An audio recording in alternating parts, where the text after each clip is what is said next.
नीले आसमान में छाए हुए बादलों के बीच ये फ्रेम आपको मेरा दिख रहा है, लेकिन देखना इम्पॉर्टेंट है ये इस गेट पर स्वर्गारोहण मार्ग लिखा है, जहाँ से पांडवों ने स्वर्ग के लिए प्रस्थान किया था। और अगर बैकड्रॉप पे आपको ये गोल्डन कलर के कवर के अंदर जो स्टैचू दिखाई दे रहे हैं, ये पांडवों की प्रतिमाएं हैं। तस्वीरों से आप समझ गए होंगे ये भारत का प्रथम गांव माणा गांव है, जहाँ पर मैं इस वक्त हूँ।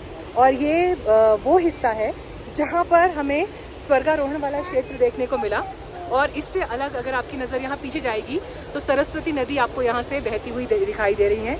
यूँ तो सरस्वती नदी जैसे आप जो माइथोलॉजी में जिस तरह से जिक्र है हमारे पुराणों में, तो विलुप्त है, लेकिन ये माणा विलेज में ही ये इकलौता वो स्थान है जहाँ पर सरस्वती नदी का उद्गम आपको दिखाई देता है बिल्कुल रौद्र रूप में। और आगे चलते चलते वो शांत होती हुई दिखाई देती हैं, और फिर यहाँ से आगे जो केशव प्रयाग पड़ता है वहाँ जाकर वो विलुप्त हो जाती हैं। हालांकि वो संगम है, अलकनंदा जी के साथ वो मिल जाती हैं।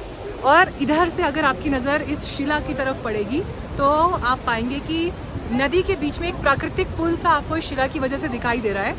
और कहानी के हिसाब से, पौराणिक कथाओं के हिसाब से, पांचों पांडवों में भीम ने ये जो शिला है विशालकाय, उसे यहाँ बीच में रखा था अपने पूरे बल के साथ, क्योंकि यहाँ से पांडवों को ये रास्ता जो जिसमें सरस्वती नदी पूरे अपने रौद्र रूप में दिखाई दे रही है, उस रास्ते को पार करना था।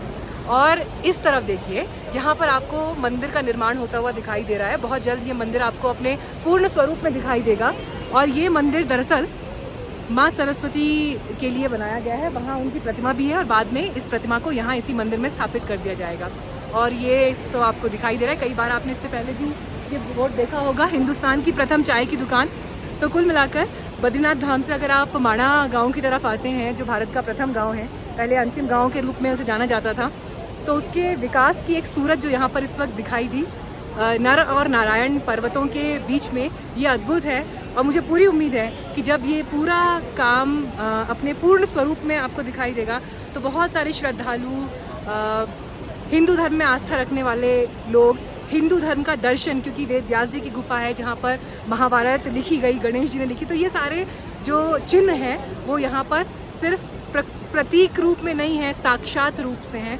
तो इसलिए देश के जिस भी कोने से या विदेश से अगर आप ये वीडियो देख रहे हैं तो यहाँ पर ज़रूर आएँ, दर्शन करें, अनुभव करने की कोशिश करें। शायद जीवन को देखने का आपका भी जो नज़रिया है, दृष्टिकोण है, वो बदलेगा। Thank you so much.